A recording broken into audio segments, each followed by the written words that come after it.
provide unique light and energy so that you have the energy of the moon at night. And sometimes you've heard the word full moon. And sometimes you need to take the opportunity just to come out and see a full moon is that complete rounded circle, which is made up mostly of gases. And that's why the question is why or how could we as humans live on the moon? Are the gases such that we could do that? The sun is a mighty powerful heat that is almost impossible to go near the sun. The moon is more manageable, and you will see in a moment, or not a moment, you'll see in a couple of years that NASA is going back to the moon. Hello, everybody. Welcome to Thursday Night Live with Bill Tucci. Behold his mighty hand. Tucci gang, Tucci gang, Tucci gang, Tucci gang, Tucci gang, Tucci gang, Tucci gang. Just want to manage expectations.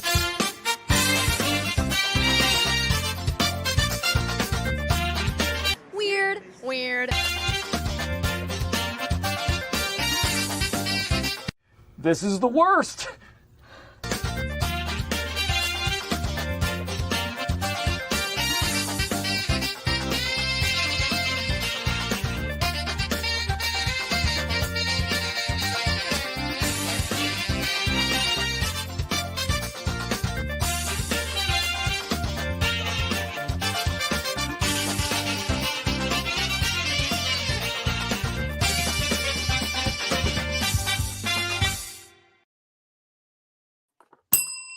Boom.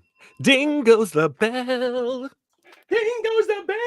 The bell. With the bell. Bro. It's like, you know, you got to get like, bro, like, the sun your is so balls. hot that it's almost impossible to get near it. Almost impossible to get near the Almost. sun.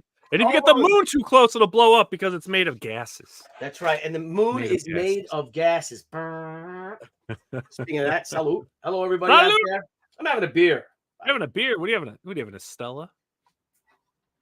I do have a Stella. You do have a Stella. That's the wrong glass, bro. That's the wrong glass there. Oh, I should have got my Stella glass. I got like 16 of those big Stella glasses that, not saying I've ever stolen them from bars, but that we appropriated. You put them in like Deb's purse, and she's like, "Stop!" Like, I put a baseball in her purse once, someplace, and she stole and walked out. I'm like, "Steal this." She's like, "No." And then because she's never stolen anything, she doesn't curse, she doesn't say bad words unless you're directed at me. Bro, she totally curses. Effing a-hole. Yeah, I've heard her yell at you, man. I know. It's brutal. It's so uncomfortable. Brutal. It's so uncomfortable when you two fight. You know, What? it's like my mom and dad are fighting, and I'm like, "Stop it!" And then you're like, "You're not my dad." Yeah. You're not my dad. You want to get a beer with me? Hey, everybody out there. Good to see you guys. Who do we have out there? Scala. Who's out there? We got Past Master Dan. Master Dan. Citizen Ronan. Yep. Old Dirty Fatty. Old Dan Dirty- Genovese. Marcus Kelligrew. Marcus Kelgo. And on the That's book it. face. Those are the only people who care. Dude, I think this is our last recording ever on Facebook because it automatically puts me it makes it the link private. You mean when you stream on Facebook, it makes you private? Yeah. And then I have to go in and then I have to, but then it doesn't let people know that I'm live. So no one sees it. There's one like on it right now. Dude. So Facebook won't even let me like promote shows. I won't put links in the post. I won't do anything. I type a description. I post the image of the promo, so there's no link, and they say it goes against their policies now. When the fuck did that policy? Your policies, man. What is up with policies? What's up with that? It drives me nuts, bro. Watercolor. What is this? What's this fancy little box here? This is a fancy little box. Is it vibrating? This is the box of the Shi. The official title of this book is The Shi Way of the Warrior #1 Original Art Edition. For when we crowdfunded it, I called the Shi #1 30th Anniversary Original Art Edition, which really isn't shorter. So for 30 wonderful years, these books came in yesterday. Matthew and I loaded them all up. Mm-hmm. So I'm going to go a little big. I'll keep this big for now up here. And then we'll once I open the box, we'll pull some out. But these are how the books come from our from our printer, which was Walsworth for this one. We're very happy with the results. And we're going to open them up. Let's open these bad boy up. Let's open this bad boy up. Bro. Take it out, and then we're going to go through the book, everyone. And we're going to go through page by page. We're going to do a deep dive into this book. Fulfillment starts next week. We have everything except for the T-shirts because we're still waiting on something. Sizes, I think. So the T-shirts will be ordered next week. And the which will be printed next week, too. The only thing left to be printed is the Shi First Draft Script Edition. So take my handy-dandy number 11 X-Acto knife, number 11 blade X-Acto knife. Why 11? Why the number 11? I don't know. They gave it to us. This is one they told us to get in college. And it's one I've used ever since. Really? I use the 69 X-Acto. You do? Yeah. The 69 scissor X-Acto? Yeah, it's a universal thing, you know? Yeah, it's universal. It's universal. There you go. So look at that. We're going to have fun today because I'm pissed off, Scala, about some things. I know you are. I was, it is. I got so much to do. We're doing the solicitations for August right now. So it's going to be Shi Return of the Warrior number 1 of 2. We're going to break down our old crowdfunded books from years ago, break them down into floppies or singles, if you will. So the Return of the Warrior will debut in August. It'll be August. It'll be chapter 1 of 2. And then we go with Haikyō. But here's the book, Scala. Nice. They pack him up very nicely. Look at that. Look at that. You hear that little crackle of that plastic?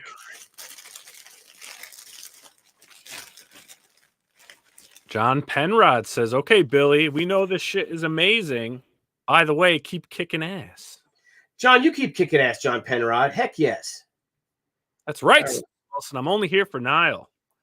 It's true. Okay, so here's one of the books right here. So I'm going to take it. Oh, there's another book beneath it. What? I'm going to take this down. We're going to look at the book. I'll grab a Shi number 1, which I have a copy of right here. We'll just look at the Shi number 1 because a future of this is going to be a first look. We're not going to do a deep dive, Scala.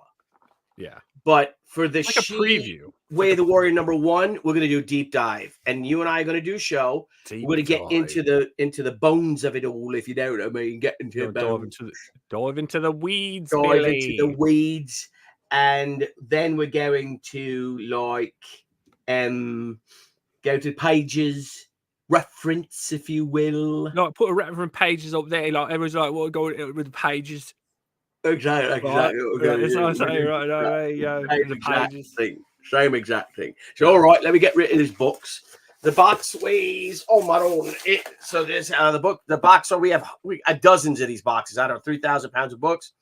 17 books per box at 27 pounds per box, Scala. 27 pounds. Wow. Per box. Wow. All right, Scala. I miss you too, Steph Wilson. I miss you. Doesn't everyone miss Steph Wilson? Steph Wilson. I'm going to miss Steph Wilson this year at the Garden State Comic Fest. Yeah, you will. Are you going to the Garden State Comic Fest? I sure am.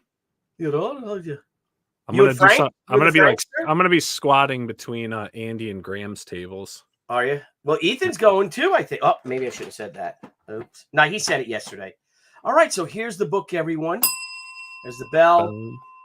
How about a book and a beer? This could be our new show. A book and a beer. There you go. Book and a beer. Book and a beer, bitches. Book and a beer. I was going to add something to that, but I won't. All right, New York Island. Let's go Islanders. Islanders kick off against the that's a fucking wall clock on your wrist. Blue Jackets. Anyway, so this is the book. It's omnibus size. It's a perfect companion if you bought any of our other omnibuy. Oh, we got Mr. Blevins here. Mr. Blevins. How's it going, fellas? Hey, What's man. up? What are you doing? Oh, right. Billy's trying to show us this stupid book. Okay, so Stupid, what perfect stupid companions? book. Look, so here's our first 3 omnibuses. Oh, man, I got to raise this camera up. Scala, I don't know if I can. Just turn them the other way. Oh, yeah. Scala, you're right Just about turn them that. the other way. When it says push, don't pull, buddy. Yep, so here's our 3 omnibuses. So if you look at the books. The omnibus. Omnibuy. Omnibuy. Omnibuy. Shi. So it is a Shi Way of the Warrior #1, original art edition. There you go. Scala, thank you for the cover that you You're designed welcome. with Thanks, Mindy Scala. Lofton. You guys opted for, so we'll go through the meat of the bones of it all, but just in comparison to Shi #1. Here's the original Shi #1. So here's the original Shi #1. So tiny. Look at the size and all. It's a lot bigger. And we'll really get to see the art and, kind of, I wasn't, let's just say I think I've gotten a lot better since I first did this. I don't know. The covers kind of look the same. Well, I Don't spill that beer, dude. I know, dude. All the You're really computer, shuffling everything. there. I know.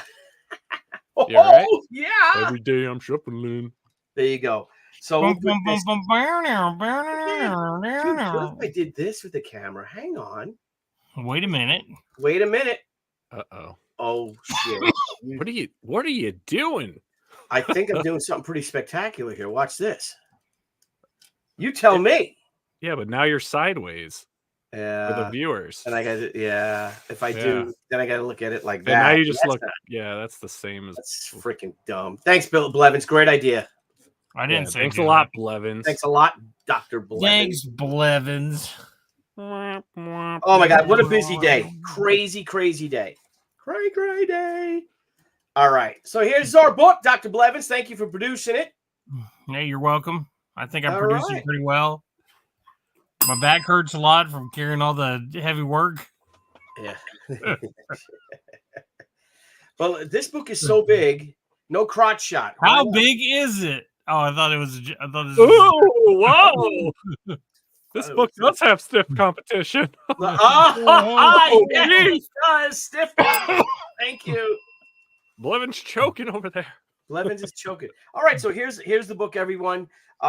Again, you guys opted for the red for the. We put it out there for a vote. The red for the dust jacket, which is exclusive to our Kickstarter and Indiegogo backers, of which the Indiegogo is still available for the next few weeks. Still there, bro. Still there. Still there for now. And he had the back of it. So the back shows the original pencils. And again, this book right here, which separates this book from the regular version of the book, which is the mainstream version of the book, the comic shops version of the book, if you will, book shops, is that this book comes with the dust jacket, which is exclusive to our backers. And of course, you get the old fancy book ribbon. Where's that book ribbon? There's the Fancy ribbon. smancy. Fancy schmancy. And we get the satin sewn in book ribbon. So here's the dust jacket, which has some cool stuff. We talk about. Let's put this beer over here, right, Niall? Yeah, Let's put get that this beer out over of here. there.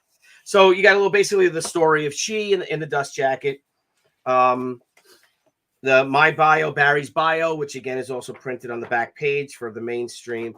But if we take this off, and I'll take it off. I'll do it without the dust jacket.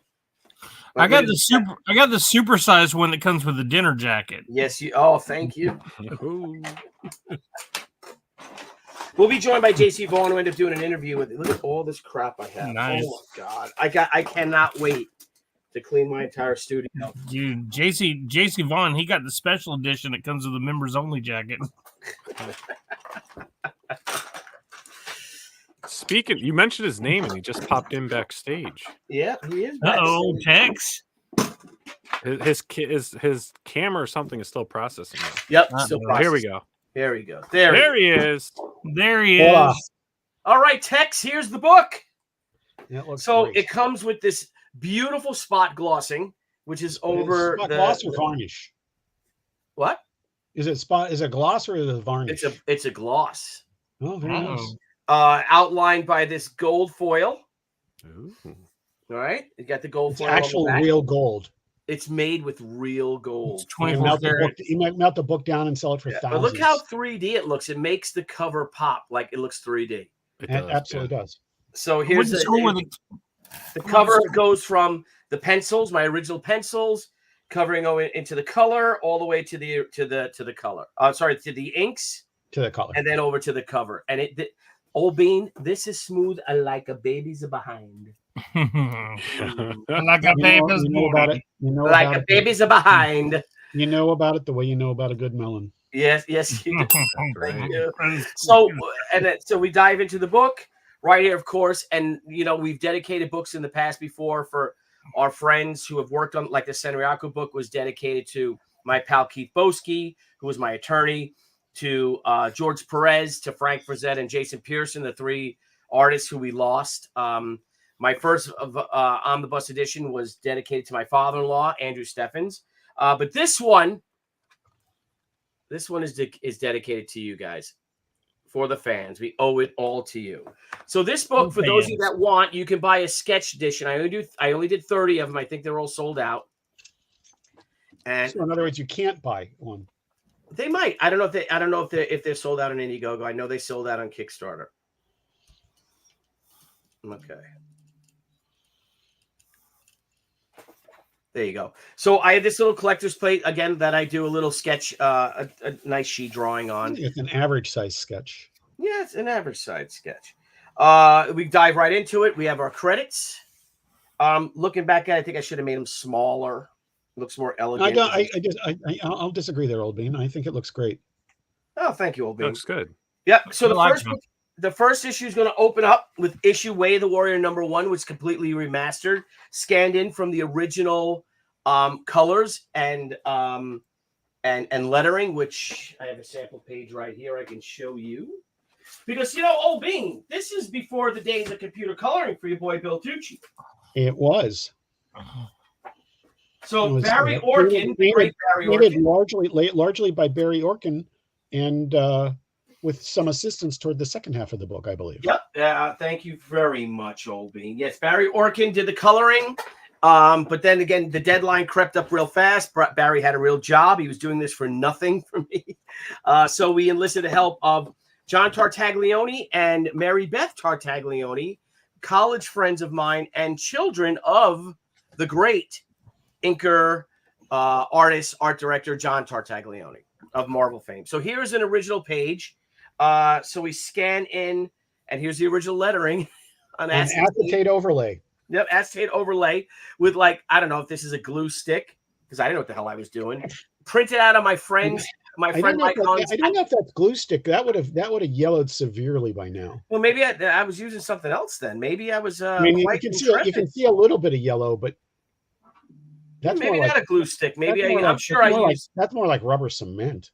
Could be. It most likely is rubber cement. So what I did is at my friend's computer. That's right, boys and girls. We're old. That's right. So on my friend's Mike Hong's, who got an editor credit on his Apple computer, he had the font Whizbang. I made, and the entire is me printing it out on Whizbang and then lining it with a rapidograph pen, like in the Japanese woodblock, in the Japanese worm-eaten paper, and then cut out Scala with the number 11 X-Acto knife. Number 11. Number 11. Cut him out. Number 11 is one louder. Yes, it is. So It's I had a hair sharper. I had to cut each one of these out after I lined it, and if you look real close, you could see I didn't cut it super well. Oh yeah, look at that corner there. Tiny. That's just appalling. Thank you. Redo the whole book. Well, it's springtime, so it is appalling. That's for sure. Thank you. Thank you. Hang on. All right. So that's what these pages were. Every page was rescanned for this book. Let me put this down here. Let's just get that out of here. And here, so the book will start. It's 112 page. Again, it will start or it does start. It starts at the very beginning. This is my original prelude, typos and all, with the original indicia. Where I lived and everything like that, and so we go through the book. So the first 32 pages is the actual Shi #1 comic. What is that your R2D2 or something? Yeah, really. Nah, it's my blood sugar meter. Oh, no. Is that bad? Yeah, actually it is. You need a Dr. Pepper. Diet. What did you eat today? Probably I ate in a hurry. Oh, it's actually more the medicine I've been taking because I've had a cold.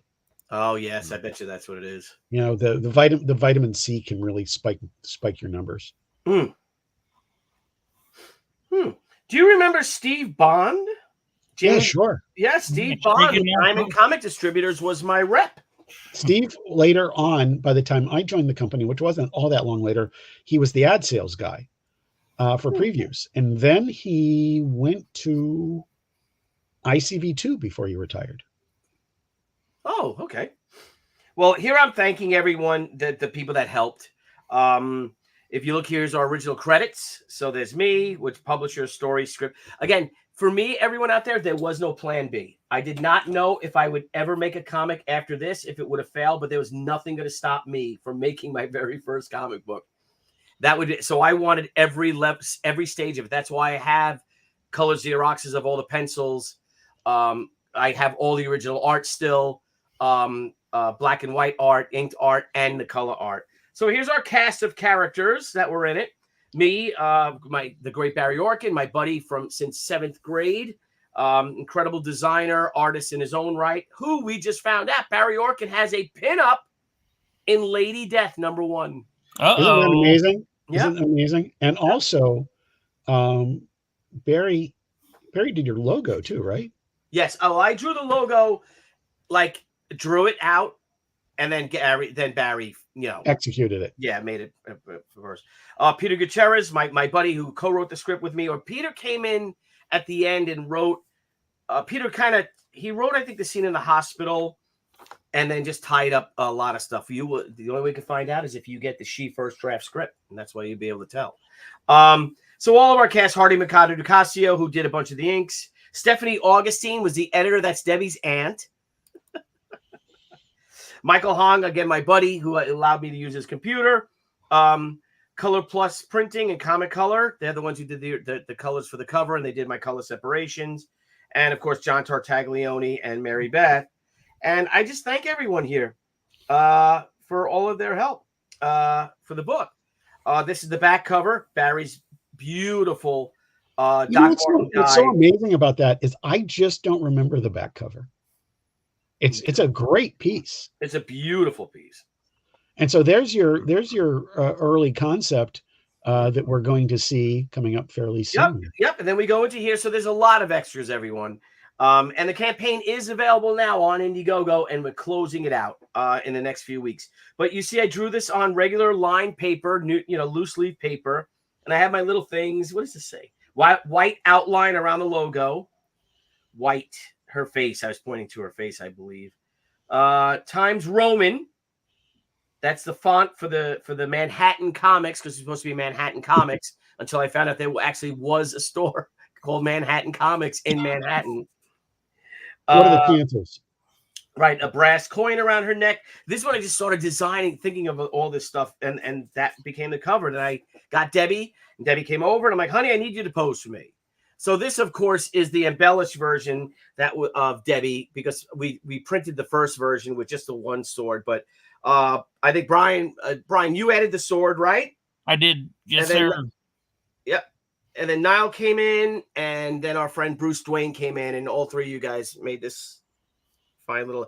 And of course, in the corner of everything, what I love about this book is that too much light? Yep. Yeah, it is. That might be too dark, but we'll see if it is. We have the print of the Strathmore Bristol. Oh, cool. Paper I use on every page, because that's a paper. Oh, that is neat. This is actually from a page of She, one of the She pages. And huzzah, page numbers. I adore page numbers in books. Let's see if this will work. I was not aware of that. Yeah. Nope. This might work a little better. Yellow. Well, look at that. Now we're going to have to redo it because you left that out of the interview.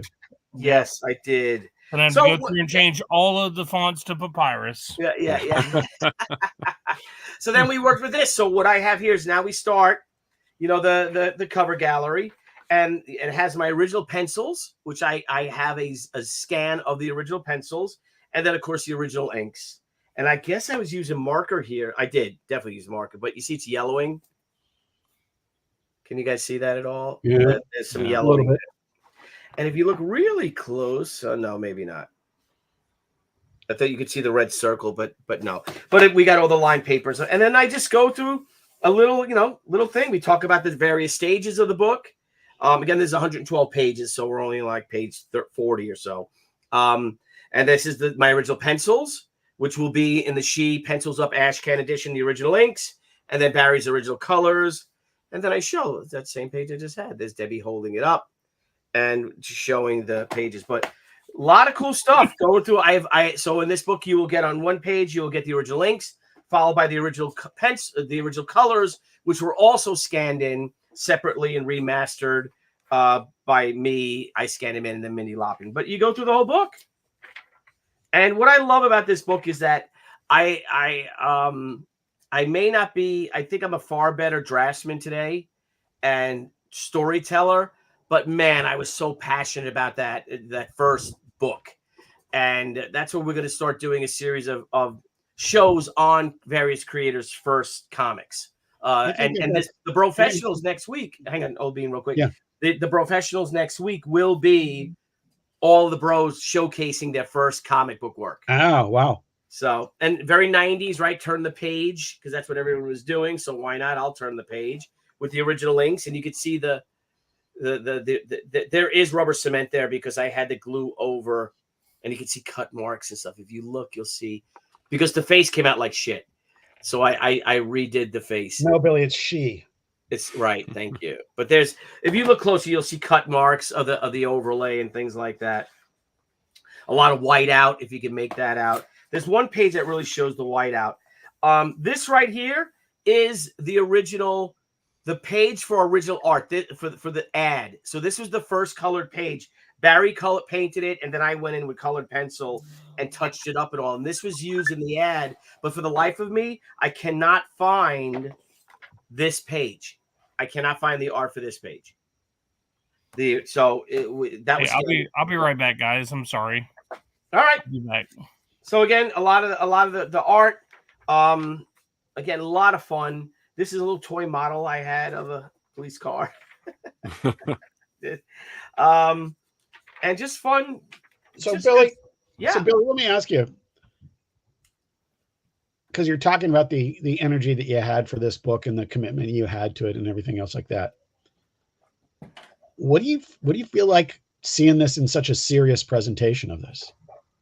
Oh my God. I wrote about it today, that even after 30 years, I get butterflies in my stomach every time I'm opening and gazing at a book for the first time and praying that everything comes out right, that everything came out right, because there's always that fear. But no, there's always that little thing that drives you insane. Yeah. Yes. I've always wanted to do an original art edition of this book just because it is my first comic. And again, I think I've gotten far better creatively, with drafts, with my drawing, and with as a draftsman, as a storyteller, you are bolder and you are unafraid to make certain choices now. But there is no dispelling the energy and commitment that you had to that, and how this book changed your life.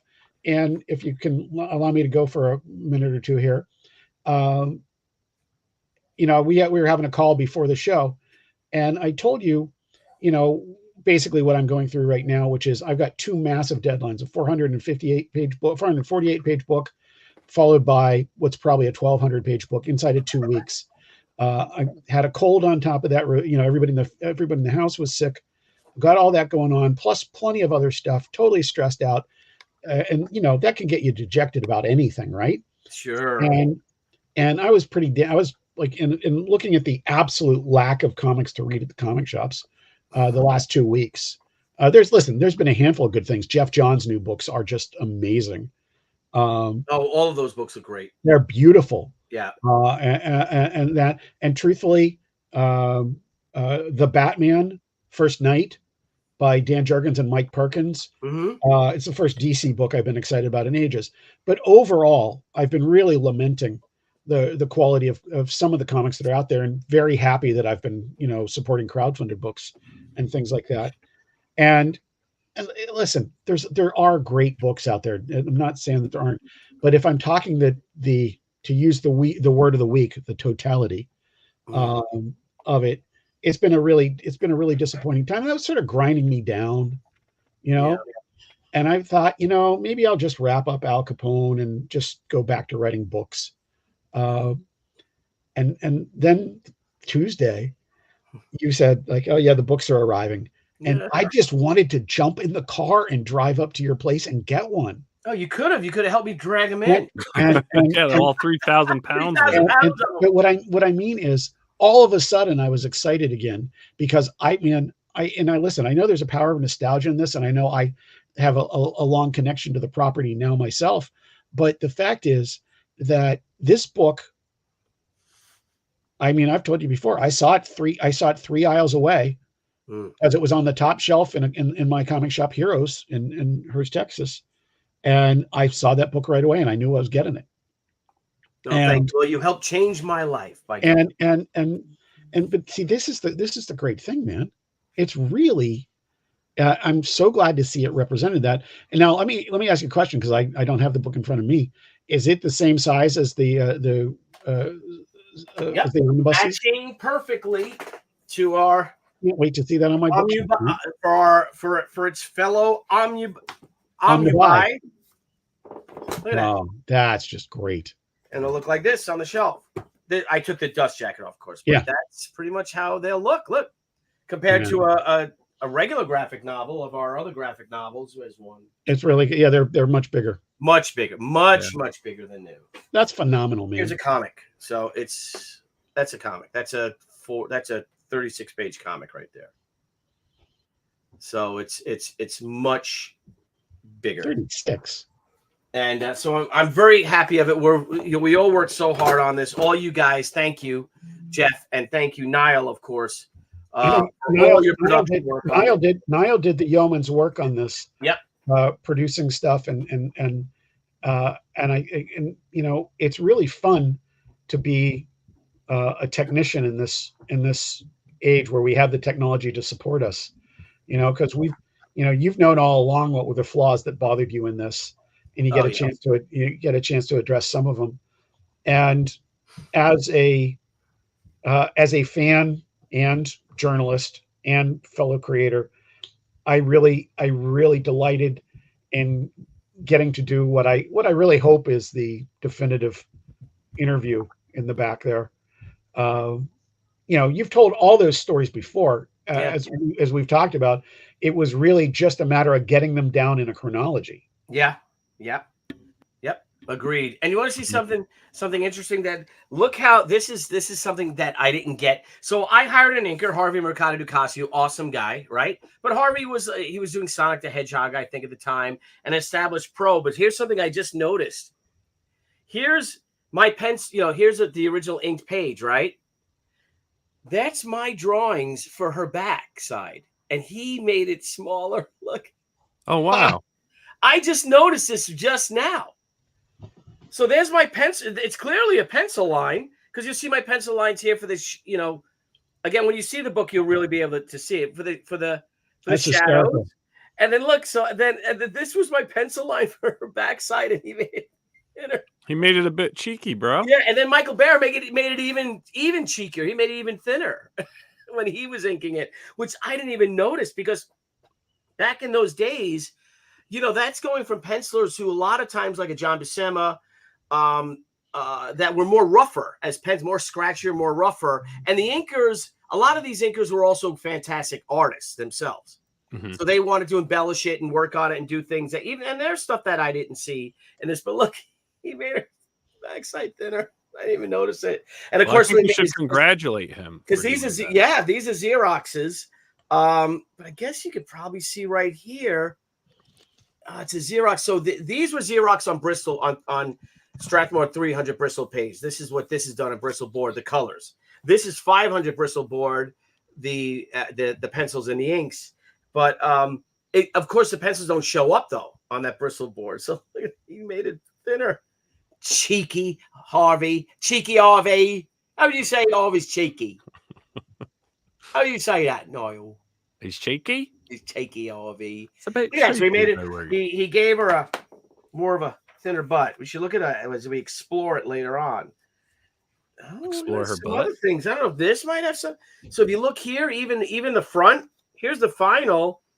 But maybe the front, there's my lines. It's whited out. So maybe he look, if you look, you could see it here too. See that? All this So stuff. he you made never her noticed. bottom thinner. Oh, the same thing here. Look, I didn't even know this might show up better. Look, see, it's white. Oh yeah, I do see it. Yeah. So Harvey might have been like, I think she should be hotter and let's give her a thinner bottom. Again, a lot of pages, you see blue lines, you see a lot of cool stuff. Billy, Corrections. looking at the colors here, particularly the stuff that was a little less rushed than the later part of the book. When did you make the transition to computer colors? Issue number 3. And where did you feel like you really had a handle on it? Maybe issue 4 or 5? 5, because there was a thing. So then we had issue number 3, came out dark and muddy. People seem to like it. I have my critique over it. Now I'll go over it. We will address that comic. I'm going to go through all the Way of the Warrior books. Then She number 4, we had another Comic Color did number 3. I wasn't happy with them. I went to another company for She number 4, and it was okay. But really, we hit our stride with She number 5 with Top Cow coloring. Brian, that was great stuff, and that's where we got them to do the variant cover you did for Fan. Yep, and which debuted at the San Diego Comic-Con in 1995. Yep. So, Chris Claremont, when I saw him, so here's a cool story. So someone told me that at the Diamond Retailer Summit that they saw Jim Lee at his table, and he was reading a copy of She. He had an issue of She, and he was perusing it, Jim Lee. And then when I was talking to Chris Claremont, I don't know, a few years later, he's like, you're the one that the difference of She number 1 to say She number 5, how every issue we progressed. The art, I think my storytelling got better, etc. Yeah. So again, that's all passion. Everyone out there, you guys want to make your own comics, make them, but just keep improving upon yourself. You've got to keep improving upon yourself. You can't plateau. You cannot plateau, not until you're 75. Well, look at Walter Simonson is doing the greatest work of his career. He keeps getting better. If you look at Ragnarok, it is. I mean, Walter came in with a grand slam. I mean, yeah, he had a few short stories and stuff like that but his work with Archie Goodwin on Manhunter, and for most people, it would be all downhill from there. And the guy just keeps getting better. Just keeps getting better. A lot of other cool things is you'll see the figures here are like blue line or in pencil. And I guess Barry just went in and created them. I think he did. I don't think I did. Wild. Right? Because they're not here. That's exactly what it looks like. Look, they're not here. Let's see if that cheeky monkey. Look, he did the same thing again here. Look at her. Look at her bottom. Oh, if we can focus. That cheeky monkey. Focus. This is hysterical. Focus. You'll see the line is here too for her bottom is here. And he just ignored it and made it thinner. No. Those were the days, right, guys? Those were the days of the cheeky monkeys. The days of the cheeky monkey, homie. So again, a lot of fun with this book. Love doing it. So proud of it, how it came out. I could not believe how it exploded because it was 30 years ago, like this week. That then I realized, like, holy shit, something's going on with this book because we just kept getting reorders from Diamond and Heroes World and Capital City. And within the first month, I think it was Old Bean, I think we had reorders for over 140,000 copies. I'm like, don't send me more reorders. I don't have them. Wow. Yeah. A lot of fun throwing with the Ghost. The Ghost, which play a big part in the new She Return of the Warrior trilogy story with her daughter Hotaru. We expound upon that, and we started hitting it with this book here. Hey, I know everybody's here to see the interview, so flip to those pages. All right, yeah, let's go through because we're not going to keep doing it. Does Dr. Blevins have any more flashback to him? Dr. Blevins will have a flashback in the the Manga She 4000 book we'll be doing. Man, yeah, Manga She 4000. Manga She 4000. That sounds. Hey, Billy, you got a question. Like From Tippy Tail McKitty. Hey, Billy, have you or Debbie ever had a line of clothing made from your designs? No. We have done T-shirts and apparel, but here's a funny story: is that my mother wanted to do a thing called Shi, because she loves Sand Key Island, and my aunt lives there down in Florida, and she wanted to do Shi of Sand Key, SHI, and have a lady. I grew up in the garment industry, so my parents had a clothing manufacturing shop. So I literally grew up in a sweatshop, and I went every day after school since I got my permit. I was 16 years old, got my permit, like on my 16th birthday, and I was literally driving from my home to the 7 miles or so to the shop, and then driving into the Bronx to drop off clothing and all in a van that had no brakes, and I had to keep pumping the brakes, and then the brakes would finally slow. I was 16 years old. Times were tough back then. But it built character. That's what I'd say. So here's my wife. We'll get into this when Debbie's here. Debbie hates this page. She hates it. And then people say they like, because she's like, no one can stand like that. I'm like, sure you can. You can stand and turn like you're turning. And she hates this pose still to this day. I remember when we were looking at the pages, Billy, and she was there and she saw it, she's like, I hate that. I hate that. Yeah, and then she was telling me, she's like, Niall, no one can stand like that. Yeah, she's cool things with Arashiyama. So Arashi is this building. He's a real estate magnate, big businessman, quite possibly hedge fund manager today he'd be. But he had this beautiful high-rise in New York City. Atop the high-rise was Arashiyama. So he built a replica of a Japanese castle on top of his building, which I thought was cool. Kind of a sanctuary, right, old bean? Yeah. Fortress of Fortitude. Yep. So go through the book. The pages are all here. So you have the original art right here, your original colors there. The book is in the beginning, so you can go through the entire comic if you've never read Shi #1. Or if you never read it like that. Yeah. Of course, Jeff, here's our interview, old bean. Excellent. How it happened. She, Way of the Warrior #1 interview. Billy Tucci interviewed by J.C. Vaughn. And Jeff and I, if you want to talk about it a little bit, because we go into real actually a lot of detail. And one of the things about this is, after 30 years, Billy has told the story of Shi's origin many different times, and he's told like all the components of it. There was very little fresh. Well, I shouldn't say that. There wasn't a lot of fresh material in it, but I went back and doing my research. I never found anything where he told everything chronologically. Right. Well, back in the day, you remember you would have a one-page interview. Yeah. I mean, the first time I saw you get coverage was in Indie Press Profile and Overstreet's Comic Book Monthly. Yeah. And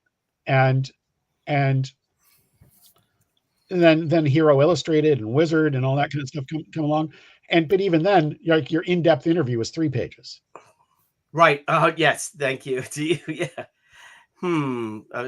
So I look at that, and and on both on your show and in interviews, you've told parts of this story a bunch of times.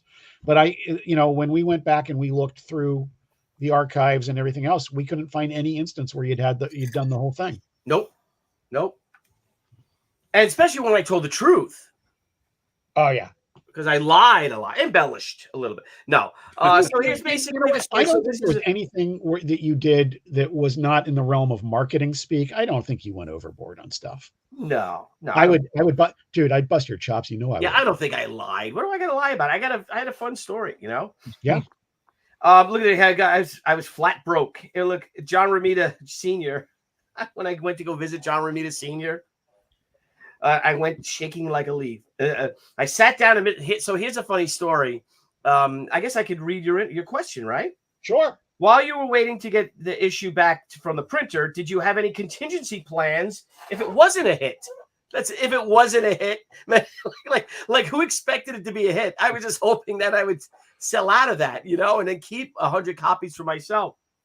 So I said I was flat broke, so I had to have a backup. Always have a backup. So I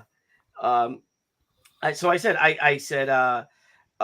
Shi #1 sales could have stayed at 37,000 copies, which we had 37,000 initial pre-ordered copies. And that would have been a hit. That would have been it. Distributors. What? That was from all three distributors. All three distributors. Diamond was 19,000, Heroes was 44,000, and Capital City was the other. Whatever. Someone do the math there. That would have been it. So I had the book, so I knew Heroes was 4,400, right? Not 44,000.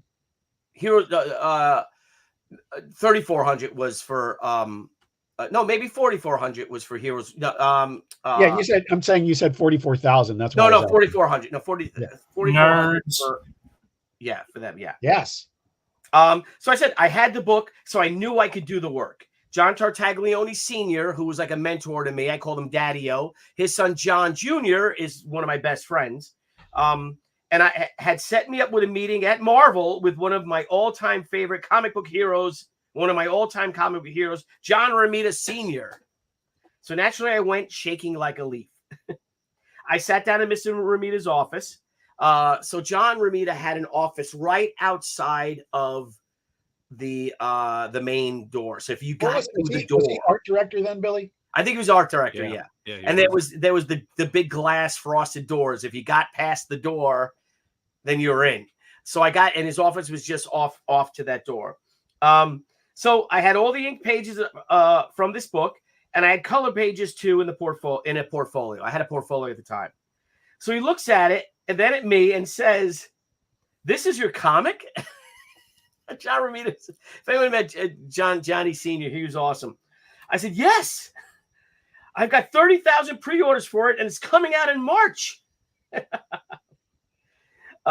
He says, "Oh, we missed the quotations." Oh no, he seemed quite amused by it all, and with a big smile said, "This is terrific.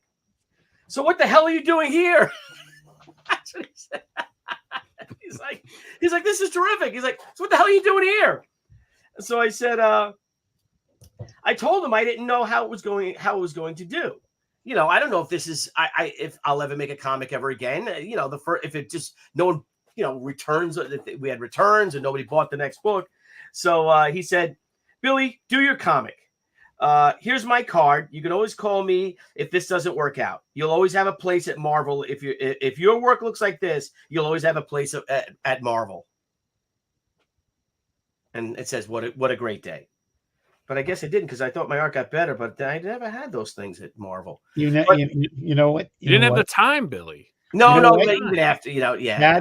That's there's some evil. There was some evil forces at Marvel. When you got people, listen, John Romita Sr. was not there anymore, and all the talented people. That people were envious of you, were in the decision-making positions. Could be. Who knows? I do. Who knows? Well, thank you. Well, it's true. It's true. All of it. It really is true. There was some jerk-offs working over there, especially in high places. Anyway, so I talk about how broke I was, guys. I was 6 months behind in my rent, and God love it. That's a pretty cool, dude. How many times we've told this story? That's a pretty freaking cool landlord. Oh my God, he was the best. Yeah. He was in the. My mother was working for another company then, and she was like quality control. So she would go to the shops and Chinatown. A lot of it was made in Chinatown. So my landlord was Albert Chang, who I'd met through my mom. So I say here, Jeff, you asked the question. It says, "It's hard to get more reassuring feedback than artistic approval from John Romita Sr. But while you're waiting for the issue to arrive and go on sale, you're still a guy without any money, right?" Right? I mean, it's true. And I said, "Definitely. I've told this story before, but it goes directly to your question. My landlord at the time was Albert Chang. He was such a wonderful man. He was a friend and coworker of my mother's. I was renting the upstairs of his 3-story brownstone in Queens, and I was literally 6 months behind in my rent. I'd pay him 1 month, I'd scrounge. I would do some freelance work. So I would scrounge up enough money, and I'd go into Chinatown and go to his office and give him money for the rent, So I said I'd pay him 1 month, but I was still 5 months behind. Finally, he came over to talk to me. and I showed him the issue. The book's in that form, like this form. This form, not it wasn't printed yet. And I thought he was going to throw me out because he said, "I want to talk to you, Billy." And I say it was stressful because he'd been so kind already. I mean, how much could I ask? What's up, Jimmy? I was so close to having She #1 out, but I still didn't have any money. I told him that I totally understand if he wanted me to move out. I'm like, I'll go. What am I going to? I'll find someplace. And then he said, and this is something that means so much to me, guys, and it's still, it strikes me right in my heart. And he said, Billy, and it with a thick Chinese accent. He was born in China. He said, Billy, I believe in you, and this is going to be a huge success. He told me not to worry about the rent. When he was proven right, he told me not to worry about the rent. When he was proven right, I was able to pay him back and give him a bonus. I gave him like 3 months bonus. I'm like, this is just bonus. Thank you. I ended up renting all 3 floors of the brownstone, which became the Crusade offices for the next 3 or 4 years. And he wanted me to buy the house, the brownstone. I'm like, no, I already just bought a house out of Long Island. I should have bought it because that house is worth like $1 million.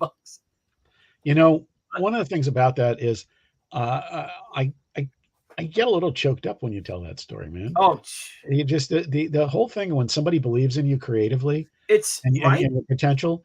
There's nothing else like that. It means everything, right? It means everything, guys. What's up, Cabron? It really does, because as a creative person, as a writer or as an artist, you're continually having to prove your worth or your creativity, usually to those that don't have any talent at all. In that, well, let's say any talent in that direction. Right. Yes. Aside from, again, if you're a penciler, you've got to, and you're good, you're going to get work in comics, or a painter or something like that, at least back in the day. As a writer, Jeff, right? Blevins, that's got to be tough, because until you as a writer. My favorite quote is, "I'm the saddest thing of all, a comic book writer." Because everybody, if you sit down with a pencil and page and you start drawing, people stop and watch. It doesn't even matter if you're any good. Yeah. And if you're good, they'll be transfixed. Yes. And as a writer, you have to get somebody to take the time to figure out that you're good. Yep. And so it really becomes a continual sales pitch. It does. It does. It's and you just and how they, because no one has time to like being a movie producer where you're always out looking for money. Yeah, and people don't have time to read too. You don't have time. I mean, in this day and age, people don't have time to read their freaking emails. Yep. So here's the book, everyone. This is the book. Now, hey, Billy, what's it look like with the dust jacket? Oh, it looks fantastic, Old Bean. I'm glad you brought that up. So this is the book this is the book that will be in Diamond Comic shops in a few months. At your local comic shop for $65, sans bookmark and book ribbon. So the book ribbon for only $50, which is available for everyone right now on Indiegogo. You get the premium edition, which does come with the sewn-in satin ribbon, which is actually hand laid in. I don't know if you guys knew that. It's placed in by hand by someone. Elves, chipmunks. Let's just straighten that out. Look how gorgeous that is. That's gorgeous. Here is the bookmark. We put it out there. Do you guys want red or purple? The consensus was for red. So here is your premium bookmark. I voted for chartreuse and got voted down. Did you? No, I'm not a. That is a nice looking dust jacket. It's a beautiful dust jacket. Design. Look at the cover design by Niall Scala and Mindy Lopkin. Great job, Niall. Yep, got your stuff here. You got your, which basically tells the story of the book.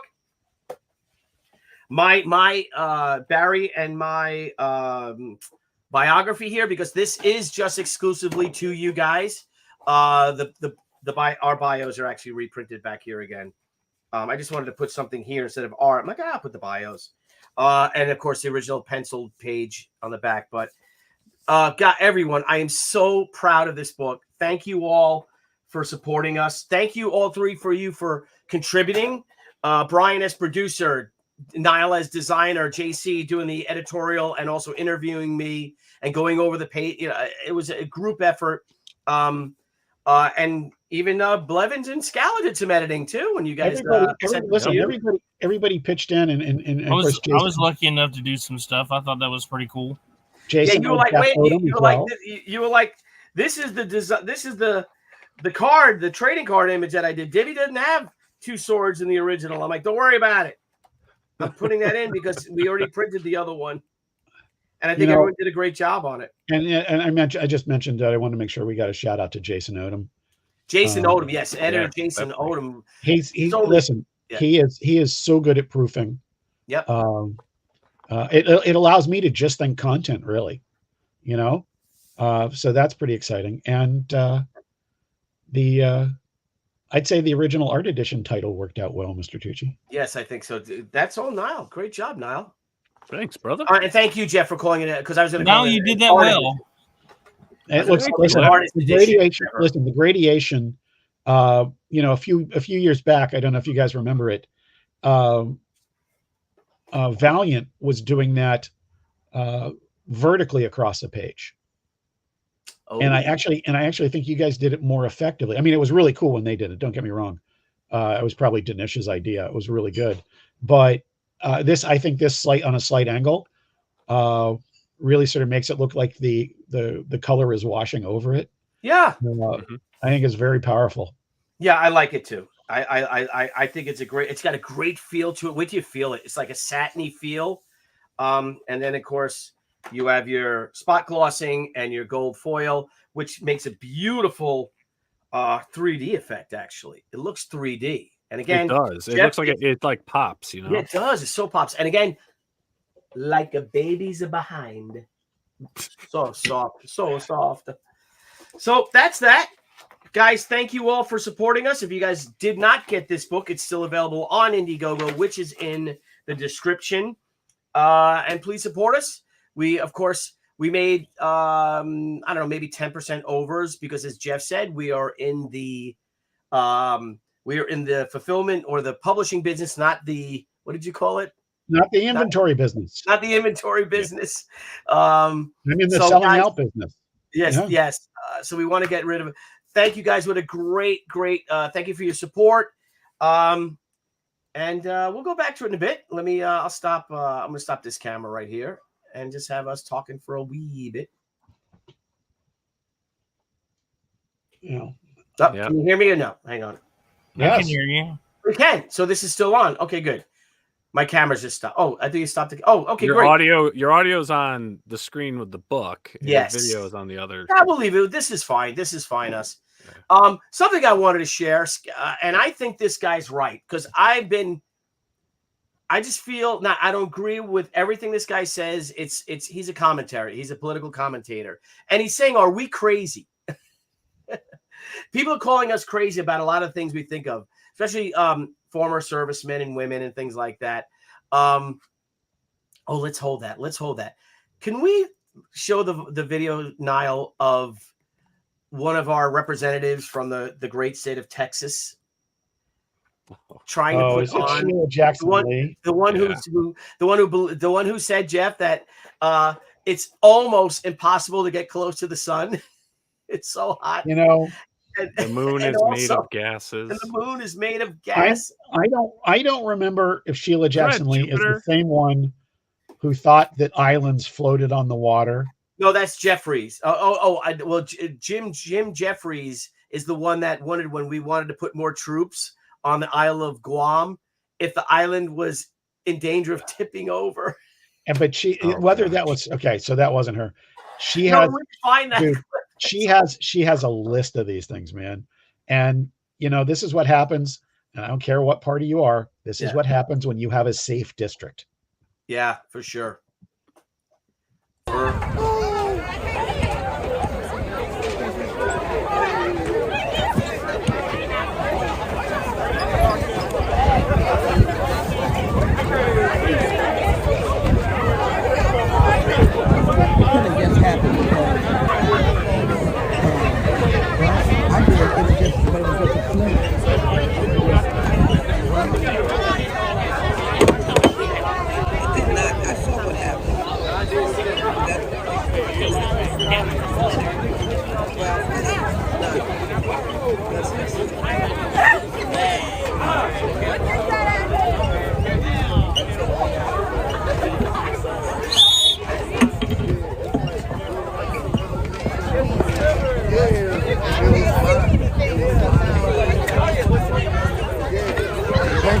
Just act like you can see. I love that. Just act like you can see. I mean, honestly, really, You know is that for freaking real?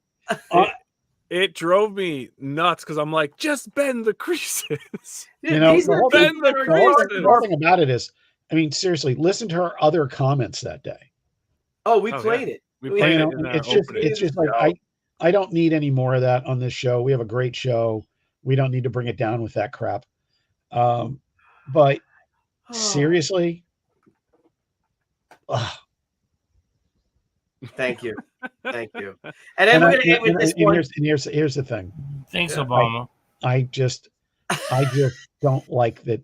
I just don't like that it's Texas. You know, That's just awful that it's Texas. And It I love is. Texas. I'm trying to get my wife for us to Do you move feel to it? Texas. Do you feel it represents you because your nickname is Tex? no, because I'm a Texan. Yeah, he's a Texan, bro. Well, I kind of got that by his nickname being Tex. My dad's nickname was Tex when he was a kid. He never lived there. And there you go. That was the best. Years after Dad died, I was looking at one of his books from childhood, and his uncle Earl had addressed it to Jim Tex Vaughn, and I was like beaming. God, my goodness. All right. Well, I think we're going to close this show out. I want to thank everyone who supported us. We're going to start doing our shows and try to keep them down to an hour. But a couple of things. I might go live tomorrow. No, I'm not. I'm flying tomorrow. You are not going live I tomorrow. will be, for anyone down in Florida way, Debbie and I will be at the Melbourne Toy and Comic Con this Sunday in Melbourne, Florida. I am hoping to hook up with Graham Nolan tomorrow evening. Graham, coincidentally, is down there for family reasons. So we're going to try to get together Friday night with Debbie, depending on how busy he is. And if it's okay, Niall, I got to share this video because this guy is saying the same thing I've been saying. Not everything, but it just shows how crazy the world is. So I don't know, Jeff, if you want to go. Dr. I am going to go. I want to throw out a plug. Last few days of In Demand for Al Capone #0. Excellent. All right. Al Capone Vampire Hunter. Yeah, Al Capone Vampire. Vampire. Yeah, Hunter. Vampire. And Al it Capone has Vampire. it's got 3 stories in it. The first meeting of Dean and Jocelyn from Vampire PA, which has turned out to be a brilliant story. The frames did just incredible work.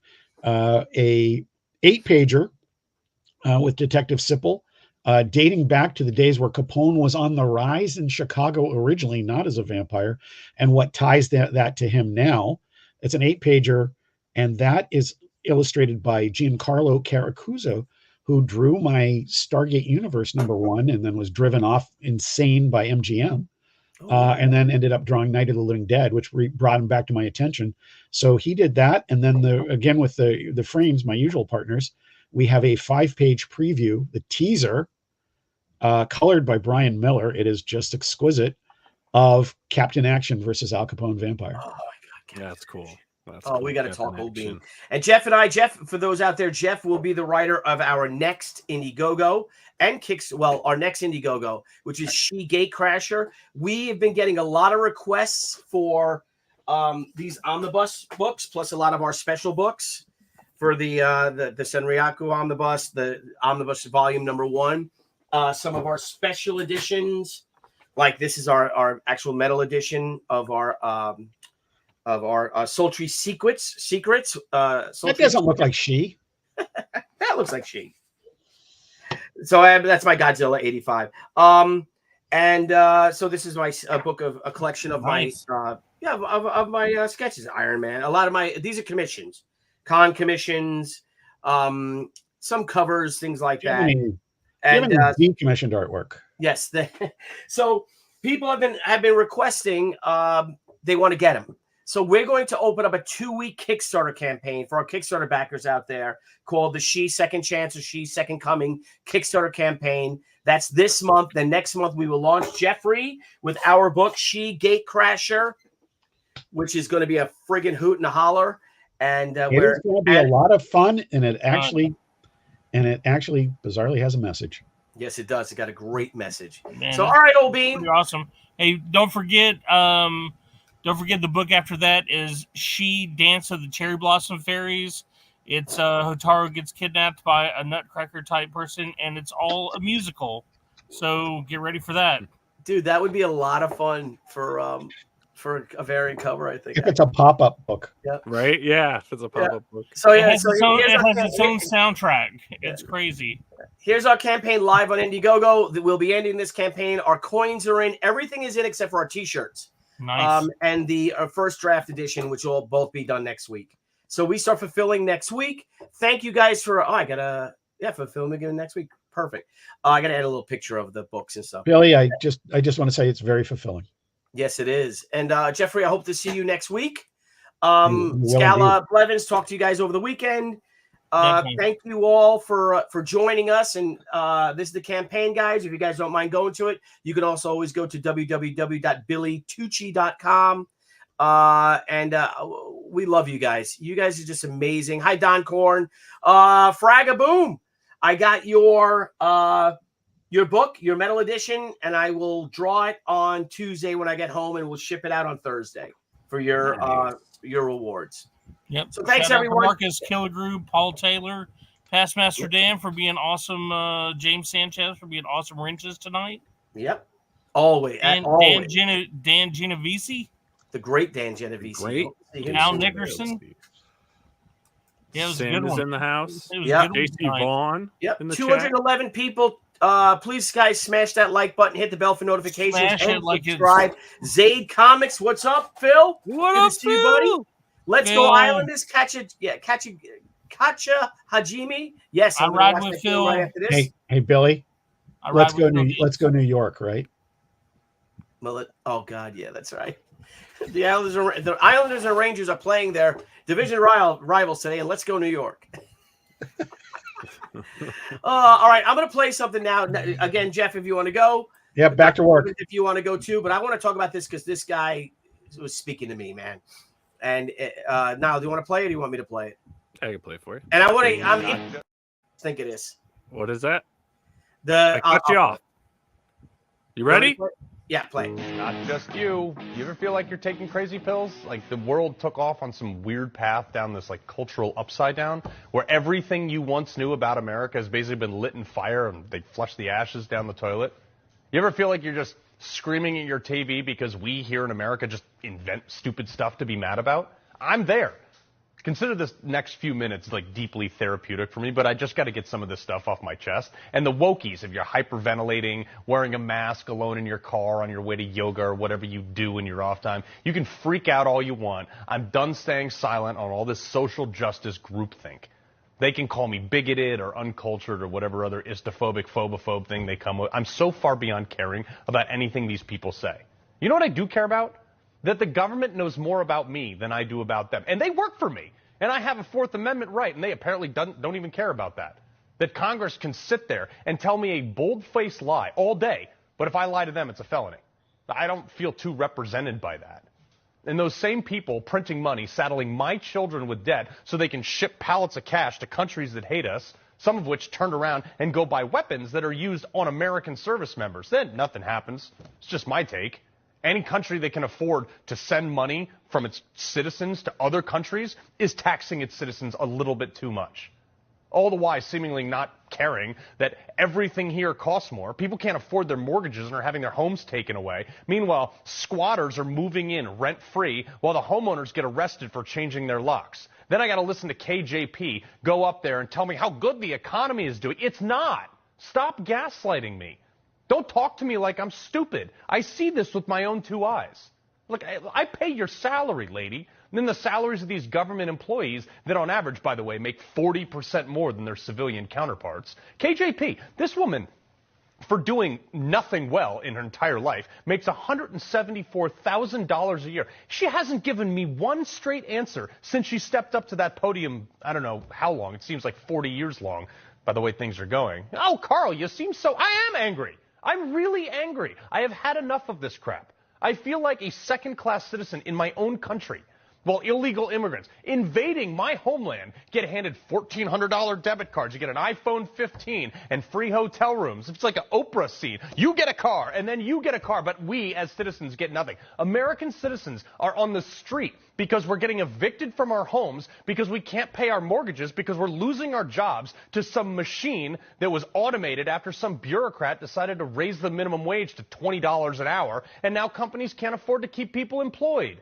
We got 20 veterans a day killing themselves. Others are sleeping on trash bags after fighting a 20-year war for our country's military-industrial complex, only to turn the country right back over to the same terrorists we just fought.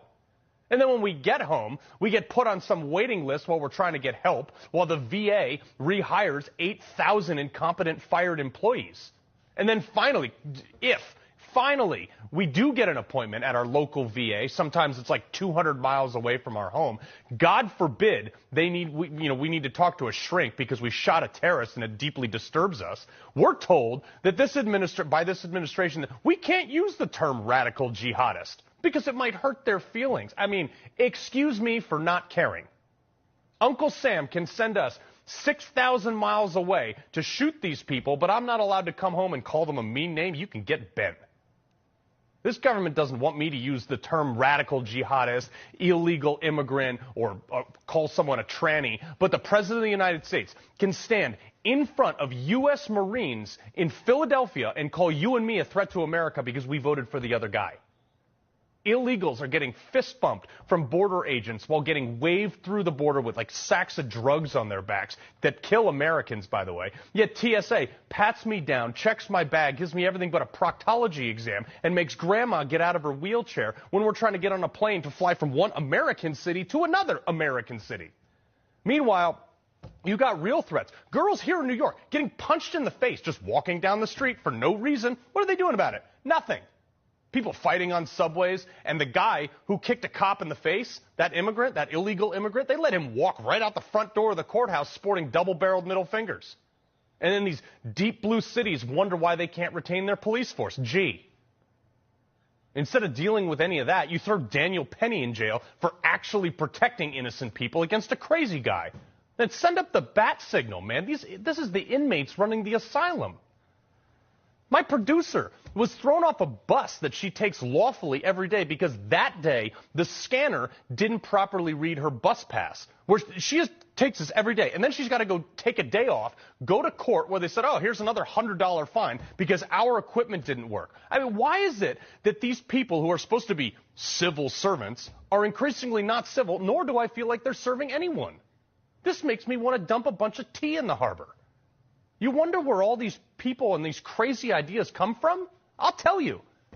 They came from our educational system that prioritizes its own function and structure and dystopian beliefs over actually teaching our kids anything worthwhile. You can't say anything about it either. Otherwise, the FBI is going to come in, the G-Man, and put you on some domestic terrorist watch list. Parents are getting hauled out of school board meetings for reading the very books being provided to our children. Nope, you can't read that here, sir. It's inappropriate for a public forum like an adult school board meeting. Yeah? Then why the hell is it in my second grader's classroom reading, Randy Weingarten? I mean, good Lord. If you're as angry at this as I am, good. We're not the crazy ones here. We got tampons in boys' elementary school bathrooms, but don't you dare put a post up on Facebook of that or you'll get banned for something stupid like hate speech. And it's going to be fact-checked by some guy sitting in his mom's basement in a beanbag naked eating Cheetos that thinks men can breastfeed and they have pronouns in their email signature. What the hell happened to this country?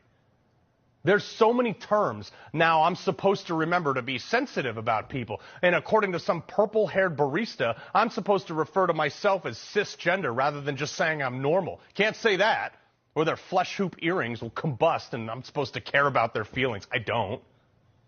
And if you don't want to live in the land of make-believe with their random pronouns or stupid weird fetishes, I'm shouted down. I'm doxxed. I'm made out to be the bad guy because this generation is so soft. This generation is so lucky to have never endured a hardship that they think that if you have a difference of opinion, it's considered violence now. I mean, bring back the draft. Let them see what actual violence really is. It'd give them a little bit of perspective on stuff. We have an entire generation graduating from high school that has never been punched in the face on the playground. And it shows. These people destroy everything they touch. They never make anything better with their incessant whining. These liberals take over cities and areas like locusts. They legalize drugs. They cheer on lawlessness. And then you can't walk a block without stepping over a homeless man or seeing a heroin needle laying on the ground. And then they cry, why didn't you warn us about that? Well, we tried, but you called us racist. We're rewarding all the wrong things. I mean, and then what's shocking is it's still a 50-50 proposition in this country. This makes me want to stop paying taxes. Oh, I can't do that because they'll throw me in jail. But Democrats can rob stores, break stuff, burn cities to the ground, crash our border, squat in people's homes, jump turnstiles, and assault women in the street. But if I stop paying my taxes, if I stop paying the salaries of those allowing this stupidity, I'll go to jail. What? The people living off of and taking advantage of the system have more rights than those of us who are actually supporting it and living by its laws. This is insane. I don't even recognize this country anymore. The country that I came back from war and cried when I kissed the ground because I was thankful to be back.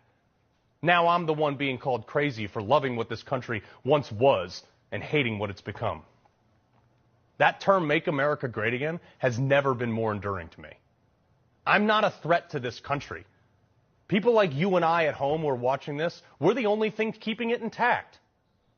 I've worked and I've paid taxes and I've had a job since I was in high school. I spent 9 years in the military. I own businesses. I've employed people. I've been an elected member of my town council. I participate in community service. I don't break any laws. Yet I'm being told by some doddering old man that happens to live at 1600 Pennsylvania Avenue that I'm a threat to democracy. And I got 2 words for that I'm not allowed to say on TV.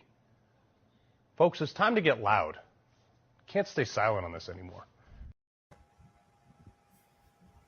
I think he should tell us how he really feels.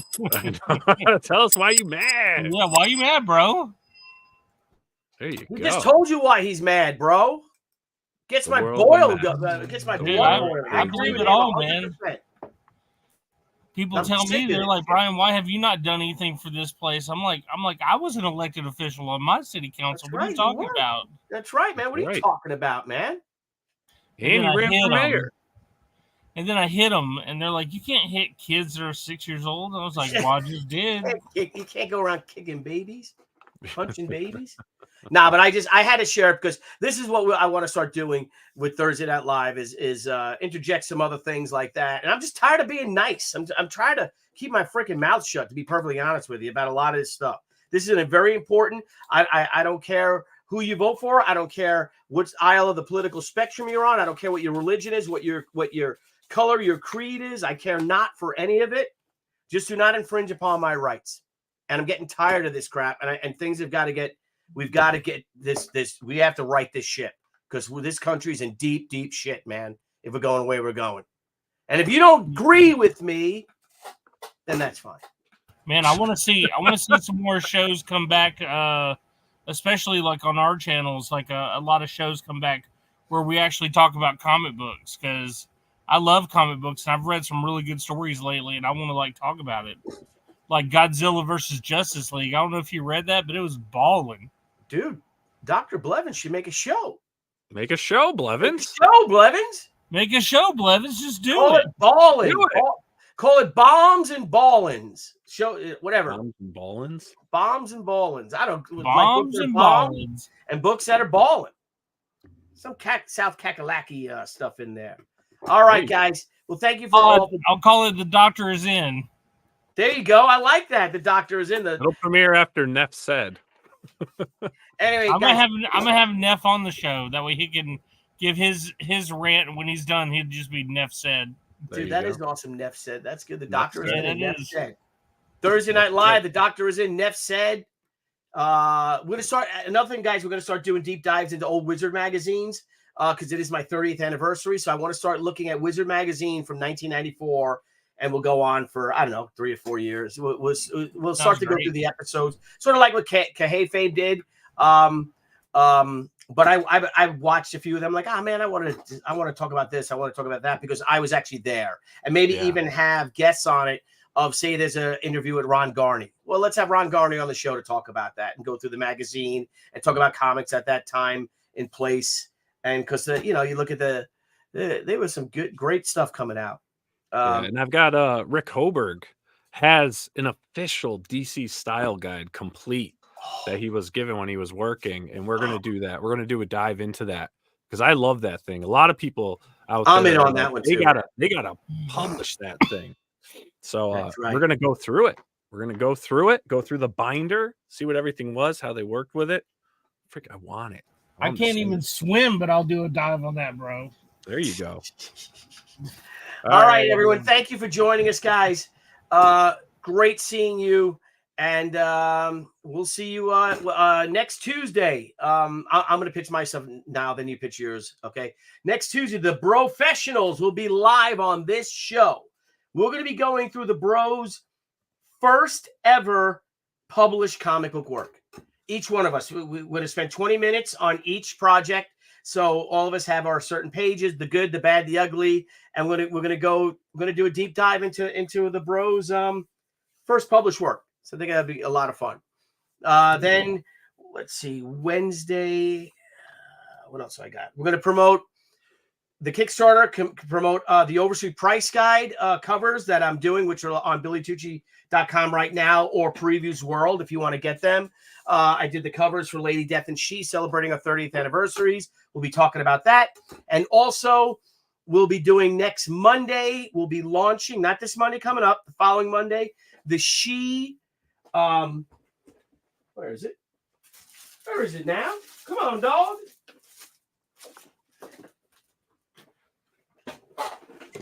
She action figure. These are limited to 99 copies. We're going to be selling 99 editions with a special trading card insert signed by me. These are all sold out. 97. Yep, these are all sold out in stores all over the world except for the ones I have. I had 99 sent to me.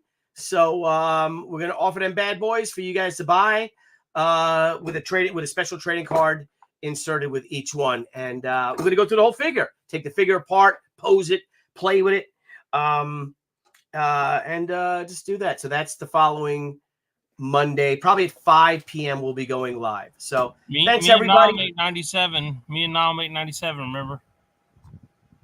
You got a super chat, Billy. Yeah, there's 99 of them available, so, Super chat. Oh, hell, hang on. Paul Taylor, the Canadian Wizard, for $10. Thank you. Hail panel and chat. Billy, can they still get in or have the Isles? Dude, what are you talking about? We're third place in the Metro Division. We're in. Come on, man. We got to win 2 of our last 4 games. We got to play Toronto. We got to play tonight. We're playing the Habs, the Canadians. Then tonight, we play the Canadians. Then we play the Rangers. Then we play the Devils, and then we play the Pittsburgh Penguins. So we're in great shape. Your New York Islanders are going to the playoffs, and we're going to kick ass. And I hope we play the Rangers in the first round. So thanks, Niall. Blevins, anything you guys want to say? Want to share? Don't forget, Fallout comes out. It's out now. Fallout on Amazon Prime. Right, on Amazon. Pretty incredible so far. I'm 5 episodes in. It's Walter Goggins is just absolutely one of the greatest Western actors that I think there can be. So he's from Justified and a bunch of other stuff. But all right. Pretty good. All right, thanks, guys. All right, everyone. Peace. All right, have a great night, guys. Peace. Hey everyone, thank you for joining us on Pop XP. If you haven't already, make sure to click that subscribe button and also click the bell for notifications when we go live and we upload some awesome new content. Also, don't forget to head on over to Twitter and follow us at the Pop XP and over on Instagram at the Pop XP. Thanks again everyone, and we'll see you soon.